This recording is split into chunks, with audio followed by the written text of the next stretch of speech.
everybody? Welcome back to Bungle Boys. This is the greatest Bengals podcast in the world. By the fans, for the fans. Yitz really wanted me to say that. I'm Tzvi, joined here with my brother Yitz. And, there's a massive lack we've noticed of Bengals podcasts where there's actual fans and not like PR machines talking about the Bengals. There's a lack of beautiful, amazing, engaging conversations from the audience with amazing frustrations being vocalized. So that's what this is, and I wanted to start off. Or did you want to say something yet? I hope the Bengals don't become the Bungles. And that's the point of this podcast. That's the point, and we already are. And I want to start off actually with our glorious king, Joseph Lee Burrow. He had a break-in the other day. I don't know if you saw that. We will find that man. We will find that man. What do you think? What do you think? Like the local police department is gonna do when they find that? I was thinking like execution. Like, is that probably that's probably what they do, right? Because he's essentially our city. Joseph Lee Burrow. You know what I'm saying? Well, if you kill the king, you go near the king, it's always death penalty. Exactly. So apparently someone broke in. Do they know why they broke in? Do they know what it was? Motive. It was during Monday night. No way. I can help find the guy. He was definitely not a Bengals fan. That's for sure. Probably. I'm not gonna say Chiefs fan, Bills fan. You see, Cincinnati criminals, like they'll respect it. They're not gonna break into his house. They're like, we need to take us to the Super Bowl. No matter who you talk to, rich, poor, Bengals is Bengals. Yeah. Respect. Yeah, but the person that called 911 was there's a woman in his house. Apparently, she works for him. Her name is Olivia Ponton, and it's funny because I knew who this person was. She was a TikToker who went crazy viral when TikTok was going viral back in 2020. She was just a classic dancer, lip syncer on TikTok. Right, and she's like conveniently in Joseph Lee Burrow, Glorious King's house, just chilling there, apparently working for him. And allegedly, he's no longer in a relationship with the previous person. I'm very much up to date on another man's romantic relationships. Right, so like she was one that called 911. So then you got like all the girls are sad and some of the guys are sad, like, oh, he might possibly be with her now, and I just saw Joe Burrow just had a conference interview today, and he was like pissed off. You saw that? Yeah, he said that his privacy was violated in more ways than one. Yeah, well, hopefully everything goes nice and smoothly. Hopefully they find this man. Yeah, hopefully. Don't attack the king. Not on a Super Bowl run. Thank you. What was funny was I predicted 2025 would be the year that the Bengals win the Super Bowl, which right now it's not looking too good, but yet there's still a possibility. There's still a possibility. All part of the plan. I have a theory. Yes. I have a theory. No, tell me. So the Bengals made the Super Bowl run, made a lot of parents cry, including our father. Sorry. Right. Yeah, a lot of crying from a lot of old people. Yeah. And then all of a sudden, from the woodworks come all these bandwagon fans, right? Which you're welcome to this podcast. Welcome. Yeah, no, they keep on making edits of the 2021 season. I keep on seeing it. Like whenever the Bengals are doing bad, I see new edits being made of the 2021 season. And I'm like, shut up. You guys just get over it. It's over. You guys did it. You guys... And they're all bandwagons. They don't know what it's like to lose, You weren't there from the beginning. You didn't have Carlson Palmer, Andy Dalton. Oh, 2010, 5 straight wild card losses. We weren't alive for 90s football, so like even we can't speak. But I know that's like our father. He has like real trauma. Yeah. But all these bandwagon fans came on, and like all these fans are like, yeah, I'm a huge Bengals fan now. I'm like, I'm a huge Bengals fan. Like you were like a Giants fan when they won the Super Bowl. Yeah, you don't know. Patriots fan. You don't know the Bengals like we do. Yeah. And then, what the Bengals did was, okay, we almost made it back, but then we we just lose. And then this year, when we think we're gonna win, what they do is we lose. Exactly. Barely can get in. Right. And then we get in. We win the Super Bowl. All the fakers are off the train. Mm-hmm. And then who's celebrating at the end? The real fans. Me. Us. And obviously it's the most probable thing to happen is for the Bengals to win it all. My prediction is, by the way, that if we don't make the playoffs, the Chiefs are going to the Super Bowl. Whether they win or not, maybe. But if we're not in the playoffs, like the Chiefs are going to the like people don't understand. There's 2 people who beat Patrick Mahomes in the playoffs. The GOAT, Tom Brady, and our glorious king. Hopefully he's all right, from all that stuff. Joseph Lee Burrow, who was the By the way, the last game. So what has to happen is the Colts, the Broncos, and the Dolphins each have to lose 2 games, and then the Bengals have to win out, which means also winning the Broncos. That's what has to happen. And the Broncos have to win the Colts. That's how it all has to come out. But the funny thing is the Chiefs play the Broncos the last game of the season. So the Chiefs could lose on purpose, and which would then... No, they'd kick us out of the playoffs because then the Broncos... They could let the Broncos win in order to keep us out of the playoffs so that Joseph Lee Burrow can't destroy them again, because they know that if we're in the playoffs. I'll tell you this much: if the Bengals make the playoffs, we're winning the Super Bowl. Yes, obviously. It's completely obvious. Yes, I love how Buffalo pretends like they're good, but then every time they come to the Bengals, it's like they get absolutely destroyed. And it's like, no, because you guys are. It's like a house of cards. They're like a bunch of frauds. I love saying Buffalo's frauds because they've never made the Super Bowl, and the Bengals show up during Josh Allen's peak and just like always kick him out. Do you remember Damar Hamlin's season? He's doing great, by the way. It's amazing, right? But when we had that sad game, Damar Hamlin, right? And then the Bills, they got the first. Did they get the first seed? They got the number 1 seed, or was it the Chiefs that year?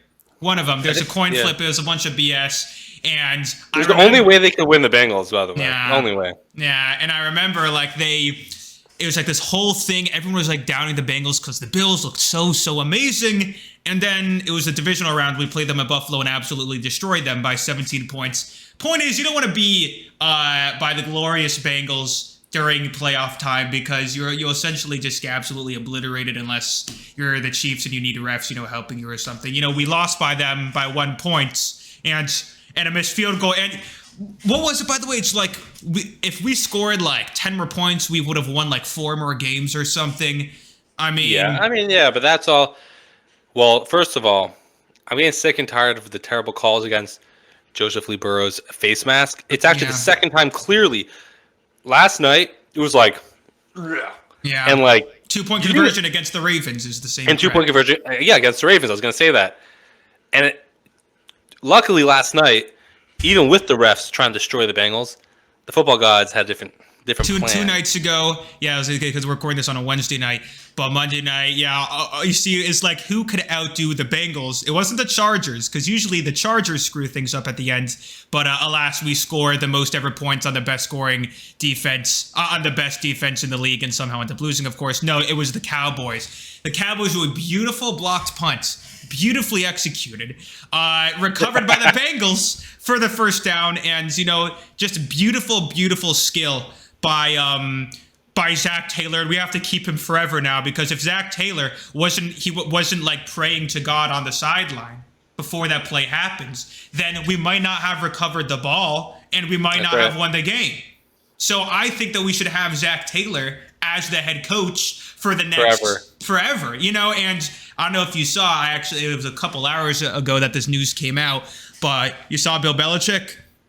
Yeah, is he going to UNC? He's going to the University of North Carolina, which means that like how Bengals fans have hope for good things happening. Like that's it's funny. It's way too funny. It's like, oh, we're gonna fire Zach Taylor and get Bill Belichick. Yeah, maybe, but like we're not a good organization. We're not gonna do that, right? And it's like, oh, why would we do that? Why would we do that? It's a good move. Why would the Bengals organization do that? It's just stupid.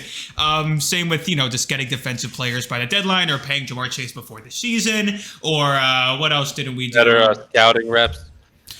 And just, by the way, this past year's draft, just looking back, was like, so far it was terrible. None of the guys that we drafted did remotely good. Our guys that we thought were going to be good, Cam Taylor-Britt, who, by the way, had an insane pick against that Chiefs that one game. Remember that one-handed pick? If we would have won, it would have been all over the highlight reels. Because he also talked smack before game and said all he could do is run up and down. And that's what he did, and that's how he got the pick. And then he got the one-handed pick against him.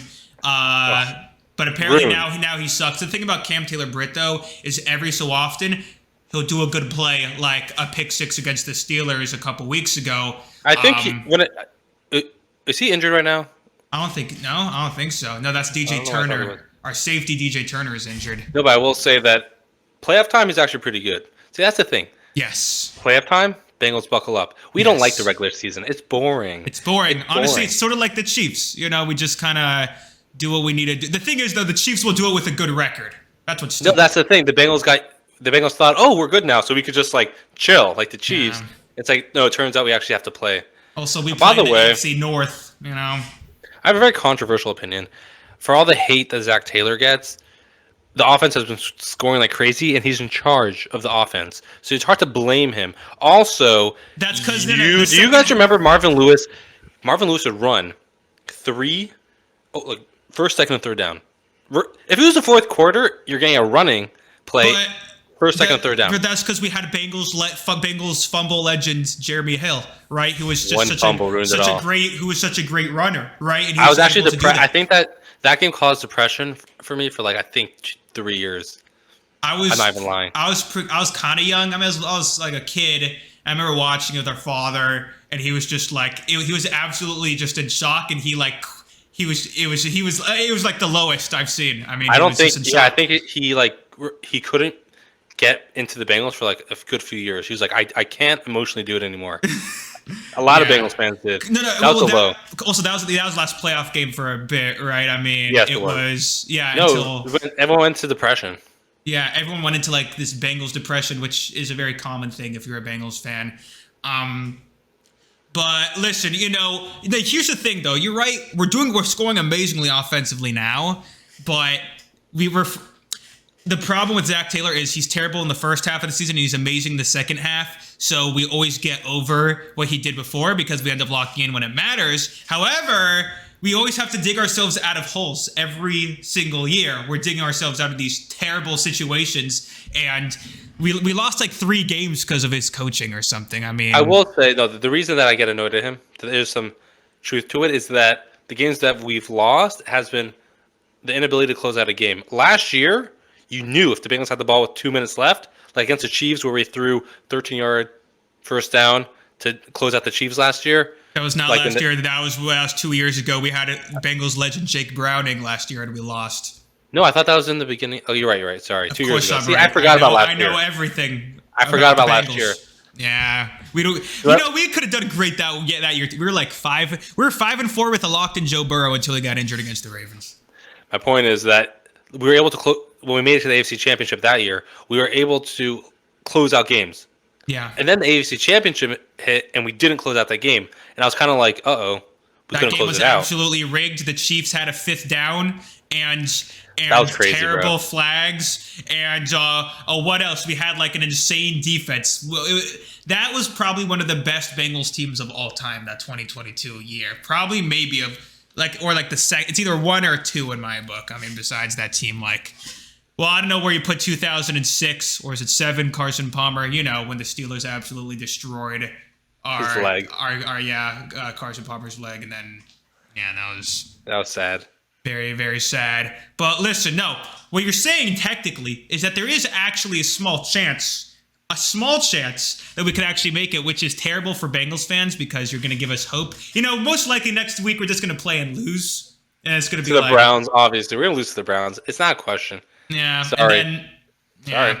And no, but the thing is, this past week I thought the Bengals. My mindset was Bengals are done. Yeah. So it was kind of enjoyable to watch the game. I was like, I don't care. And then we started winning. I was like, I kind of do care. And then we won. And we straight up went from 3% is a very large percentage. Right. All you gotta do, just don't give us that entrance. And I was watching with my friend, and I was like, we're up by 4 with 2 minutes left. We're gonna lose the game, right? That's what was going through my brain. And then we won, and I was like, we won. And then I waited for them to kneel it, and I was like, we won. Oh, we actually. The clock has said 0, or I don't believe it, because they might fumble the kneel down. You never know. It was the worst thing imaginable, just seeing every single close game get destroyed. But you don't want to. If we go undefeated, that means we're going to be hot, and you don't want to mess with us in the playoffs when we're hot. And every single team knows that. Whenever I see comments about here's how the Bengals can make the playoffs, all the comments are like, half of them are laughing, and then the other half are like Bills and Chiefs fans who are like, I don't want that to happen because you don't want to play us in the playoffs. I will say, and like, let's face it, the Steelers and Ravens, like, sorry, buddy, sorry, guys, it's not happening. Like, realistically, it's not. It's just they just don't have it. They don't have Joseph Lee Burrow. Why the hell would they make the Super Bowl? Yeah. I will say that the one thing that bothers me about Zach Taylor is his post-game speeches. Yes. Because when he wins, he's like, "We did a great fight out there," and it's like, man, you just gotta do your job, make things great, and it's a great thing, and yeah. And then when they lose, it's always like, we got stuff to work on. It's like, what do we got stuff to work on? We're supposed to be better because we have Joseph Lee Burrow, and now we know that we have him. We paid him. Yeah, and now we have to bring guys around him. So the question is, why the F are you losing? Why are you losing? Because you be choking, and that's why I'm really glad to like have this podcast, because all the other, no offense, we're not taking shots at the other ones. They're all amazing, but they're all like PR and friendly, and they want to have like nice relationships, I guess, with like the team or something. But so they never give like proper constructive criticism to Zach Taylor, which like it's needed. No, he should come out. I'd be a lot. He should come out. If he came out after all the losses and just been like, yeah, we were shit. Sorry about that. I totally effed up. And I'd be like, thank you. At least you take responsibility. It's always like, those guys working hard. We got, still not over yet. And watch them make the playoffs, and we're like, oh, he's the greatest ever. We're gonna extend him for another 10 years. Yeah, and we should actually name our team after him, and we should just give all of our salary cap to him, because we shouldn't give it to Jamar Chase or T. Higgins. I think Joe Burrow has been contributed to 78% of the offense this year, which means that Zach Taylor is not the person winning the games. No. Which it's a big difference, because I think Joe Burrow is keeping Zach Taylor's career alive, which is really nice of him. Yeah. I obviously think he has good offensive play calling, but I think Joe Burrow, if you put Andy Dalton there, he can make those throws. He doesn't have crazy good offensive play calling. They barely utilize our best wide receivers nearly as much as they should. We should be putting on 50 on these guys every single game. And people are actually saying, people like comparing Joe Burrow right now to, they're like, oh, he's a modern day Drew Brees. Drew Brees on the Saints had for a few years, they were like 7-9. Great offense, terrible defense. And I was looking through the stats. Because I was like, oh, is this true? And it's actually worse. Our offense is playing significantly better this year than those years. And our defense is notoriously worse than their defense that they were playing. So just to see it, I went through every game where they scored over 30 points in those 3 7-9 seasons. I forgot how many, but I think there were 9 games where they scored over 30 points, and I believe they won 4 of them, which is terrible, right? And the other ones were just low-scoring ones that either they won it or they lost. This year we've had 5? I think we've had 5 30-plus scoring games, and we won 1, maybe 2. Crazy. It's the worst thing I've ever seen. How could a team be so notoriously good on offense and so notoriously bad? I will say that the Chiefs, when they need 3 yards, the Chiefs will get 3 yards. Yes. That's what we need from a head coach. That's what the head coach can do.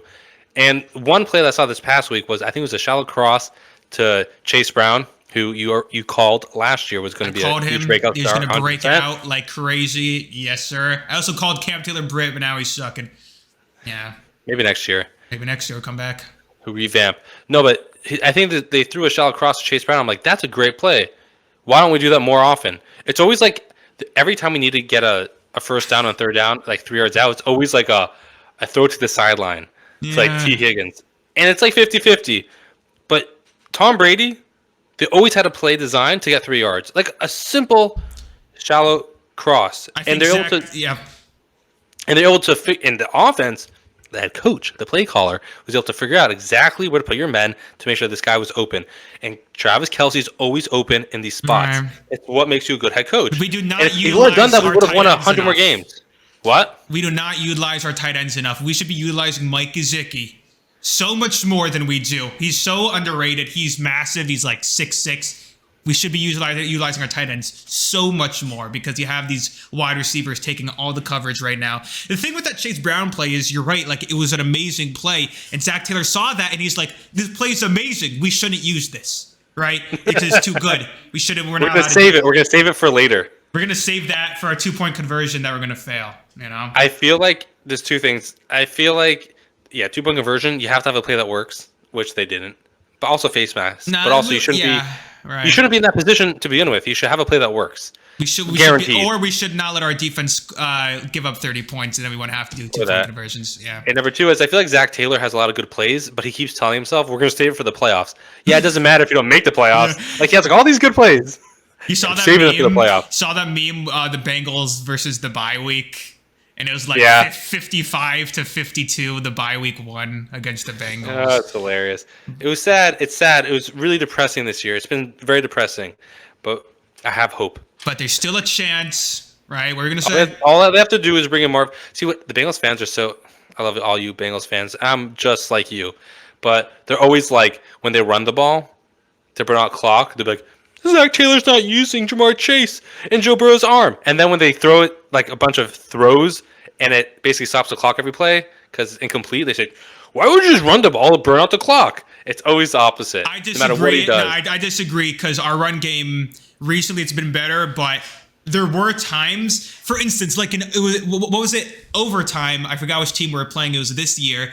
He ran the ball. He wanted to run the ball to set up Evan McPherson for a game-losing field goal. Right, as he does, but we could, right? But in reality, our offense was hot. We should have been throwing it to a wide open Jamar Chase with one-on-one on the bottom. They switch it up fast. When we're hot, they're like, let's cool it down quick. Exactly, that's the issue. Because we'd rather give McPherson a 55-yarder than a 40-yarder because he's much better. Exactly, from further away to lose it anyways. And for all the crap we give him for this year, I was thinking like, man. Rewatch 2021 when he had all those game winners. He got us to Super Bowl. Everyone forgets about the Packers game that year. Do you remember that Packers game? Yes. Oh, when he missed two game winners. Two or three. Yeah, it was like 3. We went to overtime. Well, one of them was blocked. The extra point was blocked by Big. That. And then both kickers were missing in overtime, That's over crazy. and over. But once you're in postseason, he's locked in. And I think if we did make the playoffs, he would actually be locked in. But instead, we got Cade York, who's like apparently the greatest kicker of all time. Well, actually, he sucks, undefeated with Joe Burrow and Jamar Chase. Because he played at LSU with them. Exactly. Right. I will say that I've watched Bengals kickers throughout my years, and they sucked. Right? Like, they sucked. Who was that one dude? One game, I think it was against the Packers. What? Who was the dude that we had at Andy Dalton 2010s? I don't remember. Nugent. Was that his name? Yeah. Is it Kevin Nugent? Oh, no. It's Kevin Huber. Mike Nugent. Yeah, he was like, maybe he was good, but I remember he had a terrible streak and we cut him. Like, that's usually what happens with kickers. They're great, then all of a sudden they just suck and you throw them away. They're disposable. We should become kickers. I still think I could have. I think I could. I have a strong leg. I think I could have done it. I've never actually attempted one in my entire life, but I was really good at kickball, and that's essentially the same thing. And I think if not a kicker, a punter. I could have been a punter. Sure. I was great. Yeah. I remember in what year? I forgot what year it was. We were kids, and I think we're also playing the Packers, and lined up for like a game-winning field goal, like 35 yards. I forgot which kicker it was, and I remember our brother specifically. Were like, it was. Kicked it up, and he thought we made it, right? Because why would you miss it? Why would you miss it? 35 yards. You have one job. I'm saying, like, you get paid to do one job. And then our brother's like, he's like, what? He missed it, and just like fell on the floor and didn't get up for like 30 minutes. Yeah, I mean, that was the Bengals experience as a kid. That summarizes the overall Bengal experience, and that's why we're the Bungle Boys, and it's also because maybe we don't want to be sued for being called the Bengal Boys, which would be crazy to even name ourselves. Why would they do that? I thought you wanted the Bungle Boys. But I think this is a great first episode yet, and if anyone has any questions they want us to answer in future videos, leave in the comments below. Our plan is that we're going to... Wait, what's up? Yeah, yeah. I was gonna say what you're about to say. Yeah. Our plan is that we're gonna have these episodes after like every game, so that we could give our fresh, amazing feedback and positivity and all the great things that need to be listened to. This is more of a pilot, so make sure to subscribe if you want amazing, all things Bengals by the fans for the fans. Smash like, subscribe, goodbye.